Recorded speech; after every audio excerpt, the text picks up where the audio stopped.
One of what I think I can fairly call myths about relationships that exist is that mean guys attract nice girls, or that mean girls attract nice guys, when actually it's not quite that simple.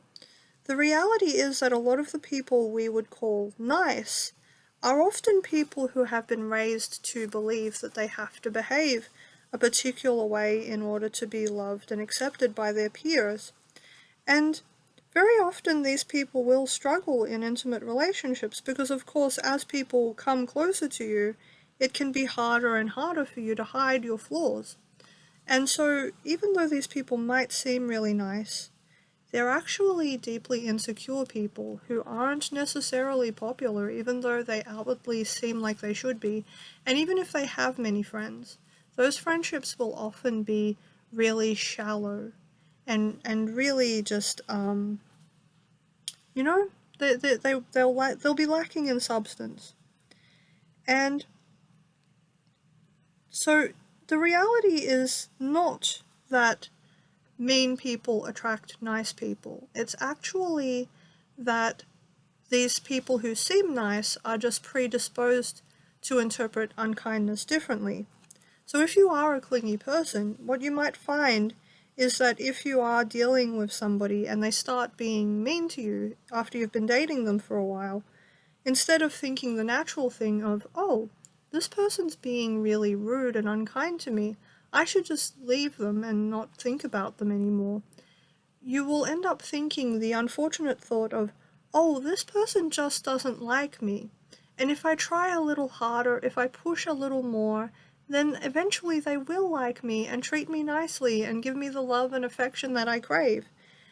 Which is not true. Actually, if they had character, if they really were a nice and decent person, they would be treating you kindly regardless of what they thought of you, if they really had character. The fact that they're feeling the need to resort to unkindness in their dealings with you, like even if the motivation is, oh, I have to be unkind to them because I don't like them anymore, and if I keep being nice to them, they won't move on. Well, that is a very juvenile, childish thought, because it is actually possible to be kind to somebody and be utterly platonic with them. If that were not possible, then friendships would, in of themselves, just be impossible because everyone would just be awful to each other in their friendships, which isn't true. In friendships, people actually treat each other with basic respect and courtesy. People treat each other with basic dignity. People, are typically reasonably empathetic towards each other in their friendships. They treat each other with basic human decency. So if you are dating somebody and they are treating you unkindly, and you're feeling the temptation to try a little harder, to be a little more forgiving, to be a little more understanding, but the rudeness just seems to continue and if anything escalate as time goes on, and you're trying to confront the person about it, but it's not going well because they keep, um, you know, pushing you away or dismissing your concerns or telling you that you're crazy or that you're imagining things or that you're being overdramatic, I invite you to consider that they might just not be a very nice person, that they may have a wounded ability to give and receive love in the first place, and that the real reason they're having a problem with you is not you. It's not you, it's literally that they are just not a very loving person. And again, it might be tempting to say, well, hang on, I've known people like that, and I've gone on to see them in relationships with other people. Just because they're in a relationship, it doesn't mean that it's necessarily a good relationship. Remember that you're always going to just be looking at what they allow you to see of the relationship. And typically, couples have their worst fights behind closed doors.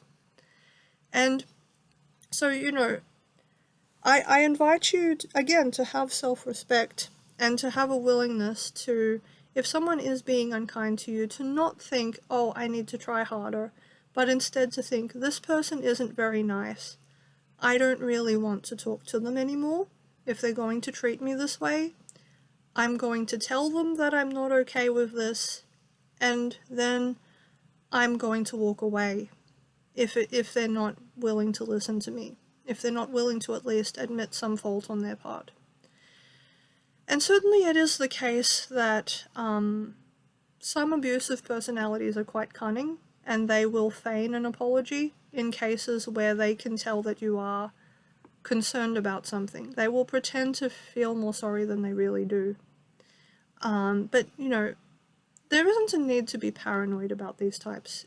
If that is the sort of person they are, they will reveal it over time through a pattern of ongoing sociopathic behavior that escalates over time, that actually gets gradually worse rather than simply coming and going in normal waves of human imperfection. Another rule to, I think, overcoming clinginess will be to consider the possibility that it's the other person and not you. That it's not your job to fix the relationship. You can't be expected to single-handedly fix a relationship if the other person isn't cooperating. And if the other person is cooperating, don't let yourself feel like it's your fault. Don't take personal responsibility for it. If you are willing to work on things and they are not cooperating with you, it isn't on you. It's not your job to fix it. In healthy relationships, there should be an amount of give and take, an amount of negotiation where both partners are capable of saying, here's what I need, let's work on this. And if the person you are dating is not willing to engage in that process with you, don't engage with them. Don't feel pressured to give any of yourself away. Because I can tell you from experience that with reliability, the only people who will demand that you give everything while they take everything are people who typically work out to be abusive, are people who are sufficiently unpleasant to be in a relationship with that none of your sacrifices will ever work out to be worth it. Ever. I can say this from personal experience. And you